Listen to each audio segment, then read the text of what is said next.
Hey everybody, Nate Joma with the Nate Joma Mortgage team at U Mortgage, and I am here with my guest Matt Hulberg with Jett Title, and we are going to be talking today about why do you need title insurance?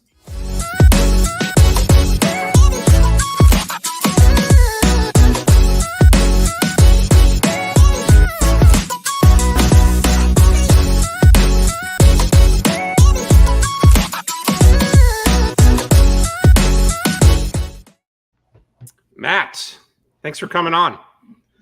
Happy New Year. Happy New Year, my friend. All right, so title insurance. What exactly is title insurance? So so first of all, I just want you to know I'm going to all of my explanations on all of this will be easy to understand for everybody.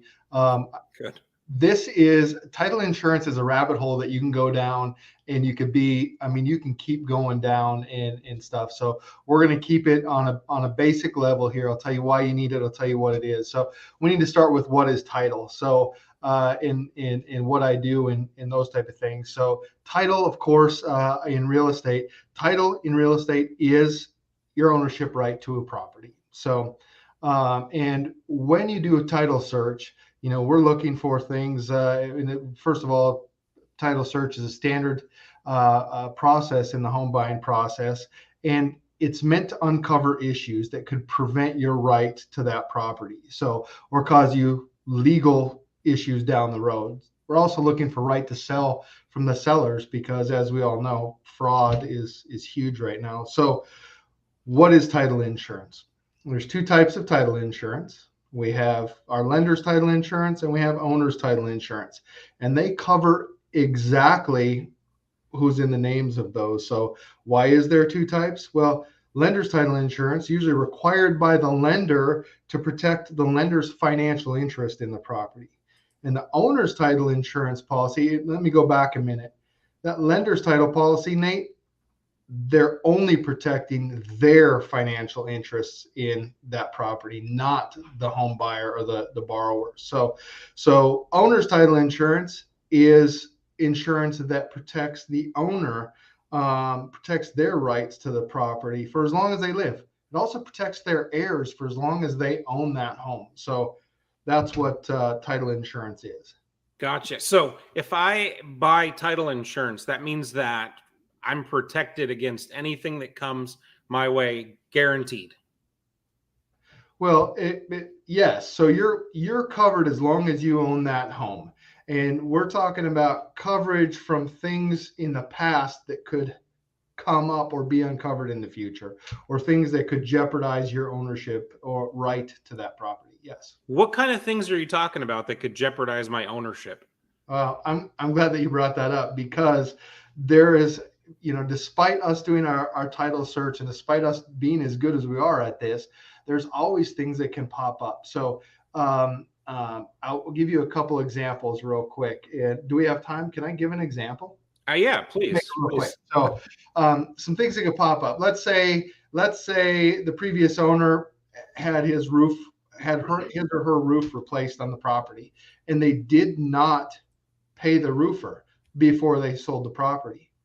Well, the roofer has a legal right or to claim against that property, and that could come back on you as a mechanic's lien on the property as a new homeowner. So that's protection for that.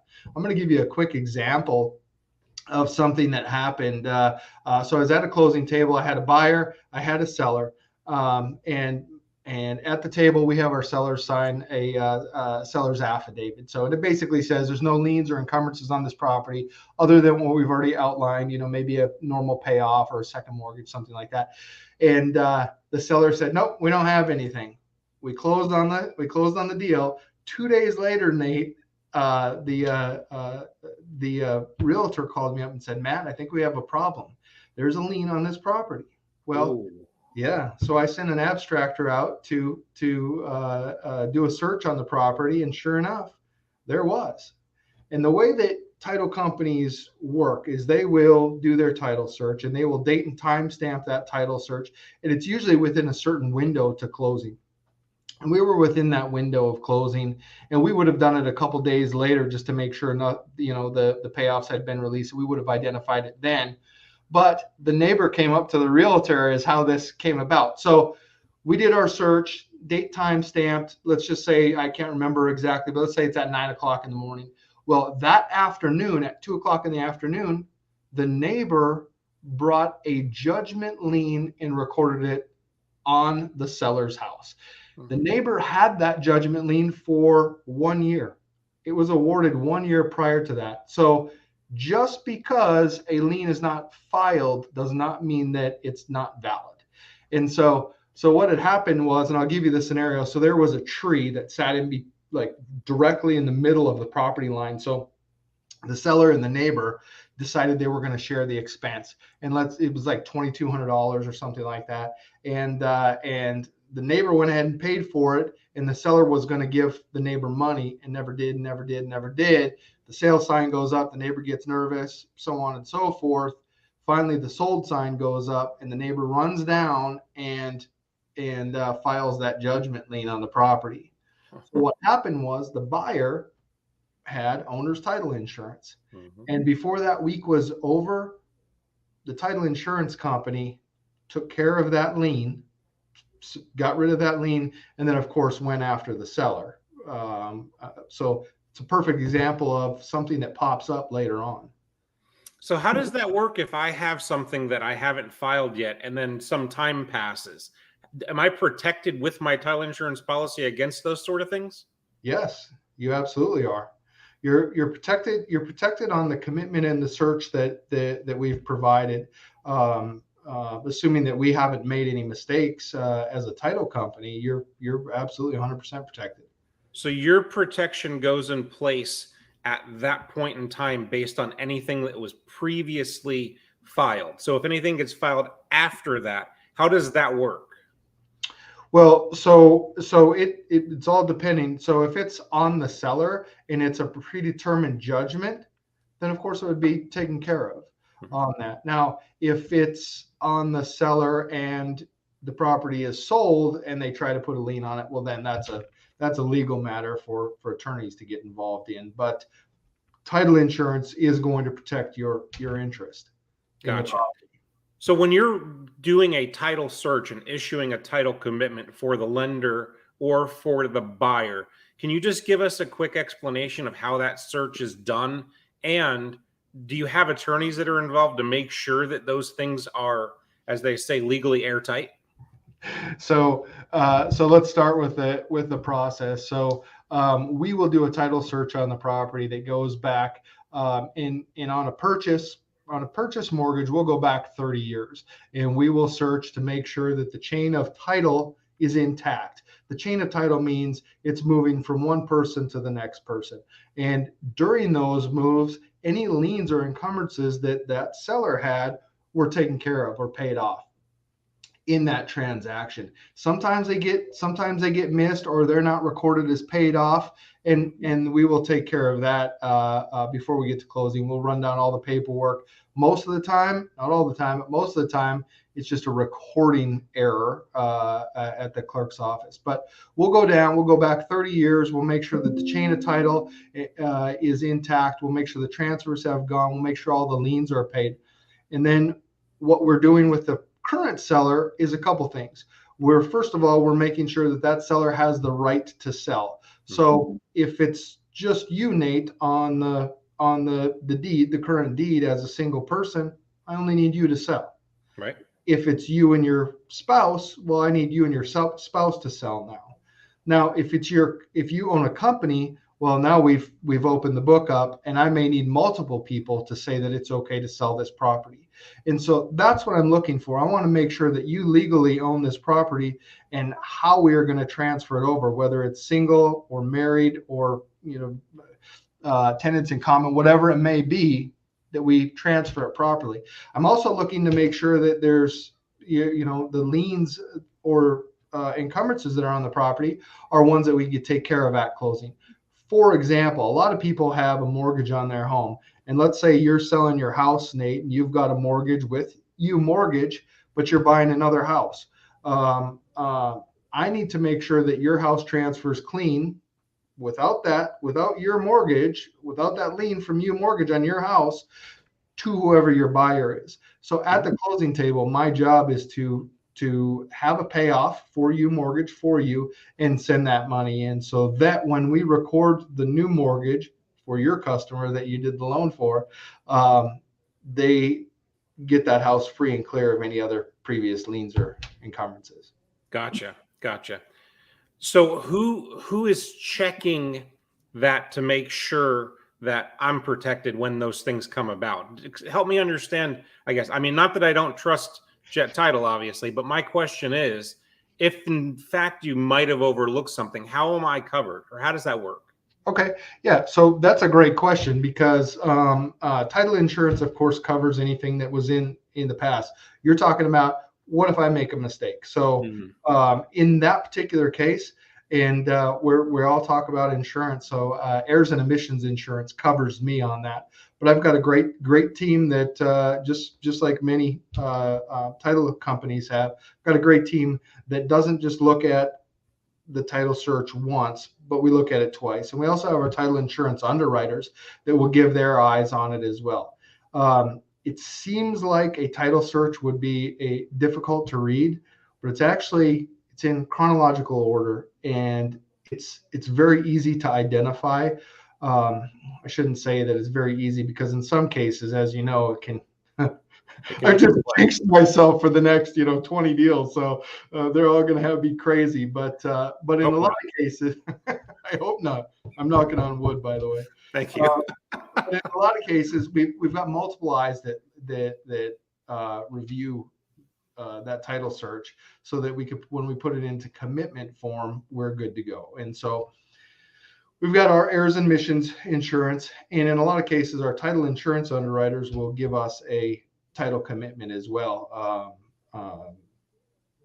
Chicago Title, is one of the big ones. WFG, Westcor, those places work with us.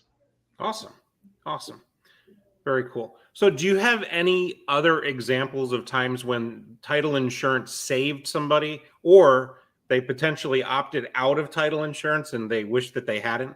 Yeah, so I do. I've got one. I'll try to make it quick. This is a pretty extreme case of what could happen. So there was this and I'm going to talk about another state, but so in this other state, there was hundreds and hundreds of acres of land, and it was in a, not quite a suburb, but it was out of town a little ways of probably a mile or two, and it was going to become. Today it is part of the town. So anyways, on this road, and the road runs east and west. And so Farmer Johnson, for sake of what his real name is, and I don't know. So Farmer Johnson owned all the land on the north and south side of this east-west road. Well, Farmer Johnson passed away, and let's say he passed away, I don't know, 60, 70 years ago. And Farmer Johnson passed away. He did not have a will. So the courts stepped in, and it was their responsibility, their job, to identify all of Farmer Johnson's heirs to that property, so they could decide what to do with it. And the courts did the best job they could. They got everybody together. They put them in a conference room, similar to a closing room is how I picture it. They got everybody around the conference table, and the heirs decided they were going to break up and sell all of Farmer Johnson's land. And they did that. They did that to investors. And today there's billions of dollars of real estate on the north and south side of that east-west road. And when I say billions of dollars of real estate, I'm talking about residential. There's some commercial with churches and like a little general store, stuff like that, on both the north and south side, and a lot of subdivisions in there. Well, when they sold to those investors put a type of title insurance to protect themselves and their buyers if anything were to happen. Mm-hmm. So that, 60, 70 years ago, fast forward to 20 years ago, so total time frame about 50 years, and a young lady, not so young anymore, comes forward with her hand raised and said, hey, Farmer Johnson was Grandpa Johnson back in the day. I should have been at the round table. And sure enough, the title insurance people, everybody did their due diligence, and she should have been around the table, Nate, and they left her out of the decision making, but she had a legal right to all of the land on the north side and the south side of that east-west road. And and I'm going to just talk worst case scenario here. So worst case scenario, had that title insurance not stepped in and paid her and made her go away, worst case scenario, you get an eviction notice on your door of the house you own in one of those subdivisions saying, sorry, this title was transferred improperly. You do not own this property. So what does that do to you as a homeowner in that scenario if you didn't have owner's title insurance? Ultimately, it could mean you pack your bags and you have to move. No. Yes. And it also means that the equity you had in that property doesn't belong to you anymore because it was never your property to begin with. It could be a devastating loss. It could be a devastating loss. So luckily in that particular case, and this is a true story, by the way, luckily in that particular case, title insurance stepped in and that error went away. And most of the people that live on the north and south side of that east-west road have no clue that even happened. They're very, very lucky. Yeah, I would say yeah, that could have been very, very problematic, right? That is an extreme case, though. So it's typically what happens is things like, what I told you before, with the shared tree expense. Sometimes a husband and wife own a property together. They've gotten divorced, but they both have the legal right to the property, and one spouse sells without the other's knowledge. That's a pretty common thing to happen. Right.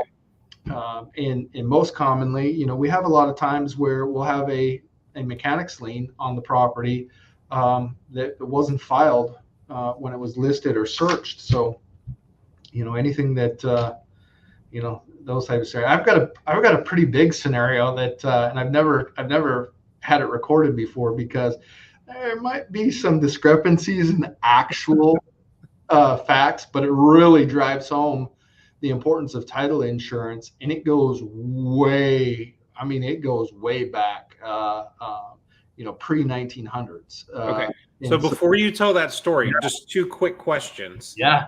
The first question is, I mentioned it earlier, but is it possible for somebody to opt out of having an owner's title policy?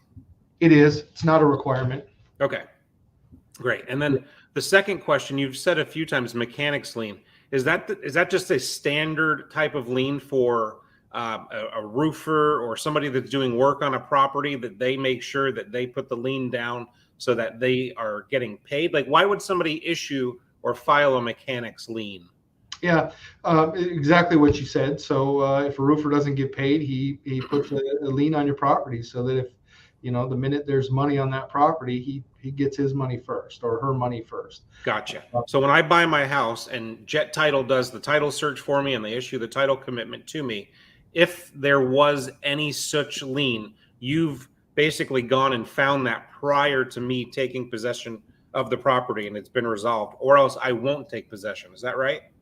Yes and no. So we're going to make sure that it's resolved before you sign on the dotted line. If it cannot be resolved, and most of the time it can be resolved, but if for some reason it can't be resolved, I mean, you're not buying the house. Right. Especially, the lender's not going to lend on a house that they can't have a free and clear title on. So, but we'll step in and we'll make sure that if you take possession of that house, that we've either cleared it or we've written over top of it, meaning that my title insurance underwriter is okay with the risk that is never going to pop up or affect ownership, meaning that they know that lien is there, but they're going to insure that property over top of that lien. So if it ever pops up, you don't have to worry about it. Gotcha. Okay, cool. Now, tell us that great story that you were going to tell us. It's the Abraham Lincoln story.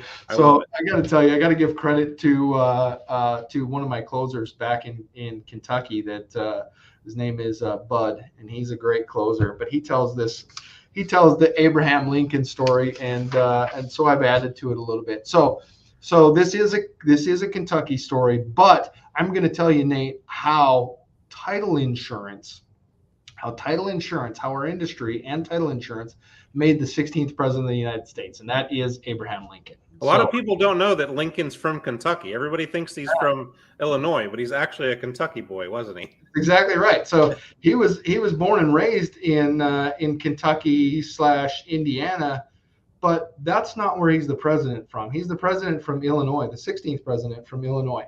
And this kind of talks about how he gets to Illinois from Kentucky, and so. But during this story, I'm gonna bring, three historically famous Kentucky people together, and that is Abraham Lincoln for one, Henry Clay, and some people know who Henry Clay is, most don't. Henry Clay was a very famous attorney back in the Lincoln days, and then Daniel Boone, and most of us know the coonskin hat wearing Daniel Boone, and but some of us don't know that his job was to survey the land, and so so that's where we're going to start. We're going to start with Kentucky. So Kentucky was just land owned by Virginians back in the day. It was their background play yard or whatever, backyard, and Kentucky decided it was going to become a state. How? I don't know. We can go search that some other time, but decides to become a state. And then here comes Daniel Boone. He's going to survey the land. Well, Kentucky is not flat lands. There's mountains and cliffs and trees, and the terrain is very difficult to get across. So Daniel Boone surveys the land.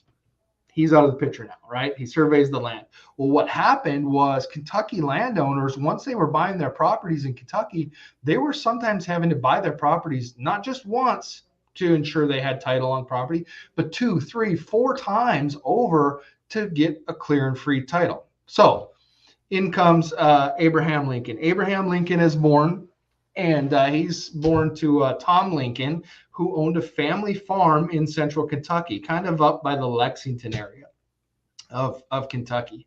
And as sure as title insurance will protect you in your ownership, there was a defect on the title for Tom Lincoln's family farm, where Abraham Lincoln was born, and so it was a total loss. Tom Lincoln lost his family farm. You believe that? So that's the first hit on Abraham Lincoln. So they decide to move kind of southwest in Kentucky. I call it Heaven Hill. I don't know if that's really the area, but Heaven Hill, kind of south of Louisville, is where they're at, quite south of Louisville. And so Tom Lincoln establishes a family farm, and I'm going to take a quick pause here, or a quick timeout, because I need to let you know who Henry Clay is and how he comes into all this. So Henry Clay really got famous by defending and prosecuting against title claims in the state of Kentucky. And so there was some involvement from Henry Clay when Tom Lincoln lost his first family farm. Okay. So now the Lincolns are down kind of south center of Kentucky. And guess what happened to them for a second time? No. Yes. They lost their family farm. Right? I'm not kidding. So they lost their family farm. About this time, Abraham Lincoln's really taking note of Henry Clay and all the efforts that he's done in law. And Tom Lincoln decides to heck with Kentucky, just like everybody else would at that point. You lose 2 family farms, you're out of here, right? So they moved to Indiana, not Illinois. That's not how he gets to Illinois. So they moved to Indiana. Spent a couple years there, whatever. And Abraham is kind of following Henry Clay, keeping an eye on his law career. And Tom Lincoln decides to move his family back to Kentucky. Guess what happens for a third time? Come on. I'm not joking. 3 times there was title issues with the Lincoln family farm. This third time didn't result in a total loss, though. It was a partial loss of equity or whatever. And Abraham Lincoln is quite grown at this time and is really following Henry Clay, who's got some involvement with it somehow or some way or another. And Abraham decides to move to Illinois. This is where he comes in. moved to Illinois. He's got Henry Clay as his mentor, and decides that he is going to become an attorney. He's going to study law. So self-taught himself law, all in my mind because of the title claims on the property, which gave him access to Henry Clay. Can you believe that? That's a wild story, Matt. Have you not heard that? Have you heard me tell that before? I've heard it before, but I forgot how I forgot how screwed they got 3 times. 3 times. So title insurance claims, title defects on property, it's not new. It's been around for a very long time. Title defects, and so when you think of well, you know what? It's a new construction. Well, yeah, but who owned that property? Who owned the land that new construction it was on, 20, 30 years ago? That's the importance of making sure that you work with a good partner title company to do a good title search. And it's the reason that you protect yourself. Title insurance is insurance, and you only need it when you need it. But when you need it, you'll be happy that you have it. Absolutely. Absolutely. All right. In closing, I ask all my guests this question, and you are no exception, my friend. So tell me what your favorite thing, if you had to pick just one thing, what is your favorite thing about living and working on the Space Coast? Oh, it's definitely the people. It's the people. So I'm originally from North Dakota. I'm an Army veteran, disabled Army veteran, and Brevard County, the Space Coast, it seems like it's a mixed bag of people from all over the country. I run into more people here that are Army vets, been to North Dakota, hockey fans, you name it. And so my favorite part about Space Coast is the people, for sure. Awesome. So if we have any real estate agents or other business partners or even home buyers that want to reach out and ask some questions and get to know a little bit more about Matt and Jett Title, what's the best way for them to do that? Yeah. So I'm going to give you 2 ways. The first of which is you can call me anytime. My office number is 321-455-5388, or my email is very easy to remember. It's matt@jetttitle.com. matt@jetttitle.com. All right. Matt@jetttitle.com. Awesome. Well, thanks so much, Matt, for coming on. I know that this was a great education for me, and I knew some of this stuff, but just hearing it again, it's a great education. And I think a lot of people are going to learn quite a bit if they watch this back. So thanks again for coming, and we really appreciate it. Have a good one. Thanks, Nate.